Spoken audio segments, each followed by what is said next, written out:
Bună dragi urmăritori! Bun venit pe canalul nostru!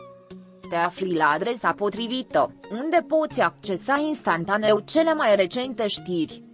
Ceea ce se întâmplă în culise când se sting luminile scenei rămâne adesea ascuns, în timp ce adevărata poveste este scrisă acolo.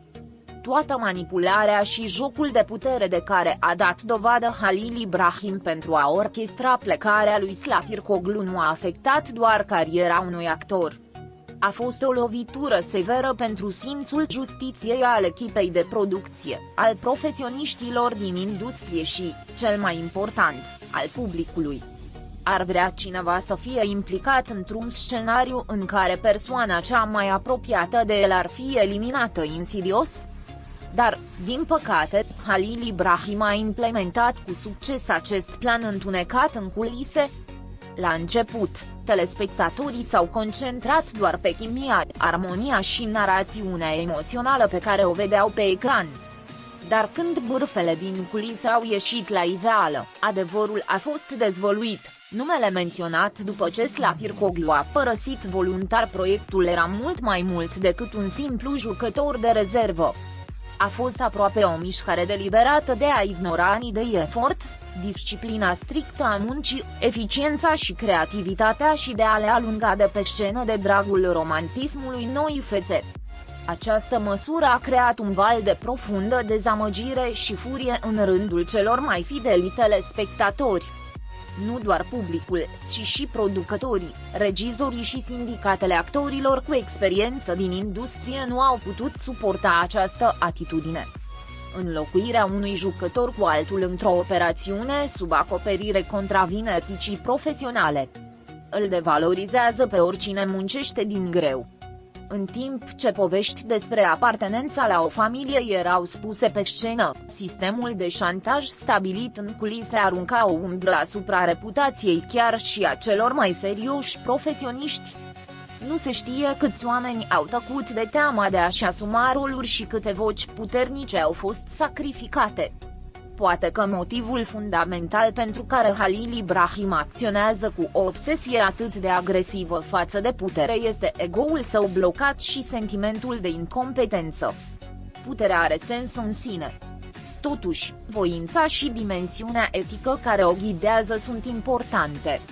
Când un proiect are succes, aplauzele se îndreaptă către actorul care le merită, dar paginile istoriei consemnează jocurile josnice care s-au jucat în culise. Nimănui nu-i place să fie înjunghiat pe la spate. Mai ales dacă mâna care a făcut-o a fost a cuiva care a fost ținut cu mai mult respect decât a ta, iertarea devine aproape imposibilă. Slatirkoglu a fost un model pentru onestitatea și valoarea pe care o acordă muncii sale încă din ziua în care a intrat în industrie. Pregătirea sa pasională pentru rolul său, angajamentul său față de disciplină și capacitatea sa de a rămâne umil în ciuda tuturor dificultăților i-au menținut steaua strălucind puternic. Argumentele pe care Halil Ibrahim a decis să le folosească pentru a-l forța pe Slatirkoglu să plece cu reticențe sunt: în cele din urmă, obiectivul său a fost onoarea lui Slatirkoglu, nu cariera sa. În acest moment, refuzul lui Slatirkoglu de a renunța și de a-și menține postura dreaptă a sporit și mai mult respectul pentru ea. Pe de altă parte, reputația lui Halil Ibrahim în acest sector a fost grav afectată. Odată ce un actor pierde încrederea publicului său, poate dura ani până își recapătă locul cuvenit. Această abordare, care prezenta succesul lor ca fiind datorat unor conspirații din culise, mai degrabă decât propriilor abilități, i-a făcut pe producătorii care doreau să colaboreze să ezite. Pentru că nicio echipă de producție nu vrea să sacrifice platourile de filmare tensiunii, lucrătorii la platouri anxietății și finalul aplauzelor plictisitoare. Succesul de durată în lumea artei este posibil, mai presus de toate, datorită unei poziții morale. Ignorarea imaginii de ansamblu și a spiritului comunitar de dragul ambițiilor individuale poate părea că salvează un proiect pe termen scurt, dar nu șterge pata gravată pe el. Memoria socială pe termen lung.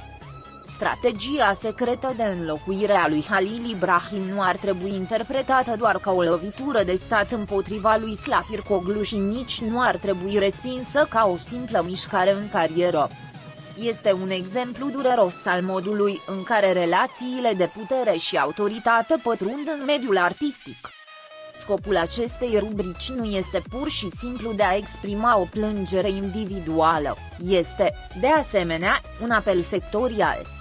Corectitudinea, transparența și respectul reciproc trebuie să fie valori fundamentale pe platourile de filmare, în ședințele de producție și la masa contractelor. Actorul care își asumă un rol mai amplu decât cel pe care îl interpretează aduce pe scenă nu doar lumină, ci și umbră.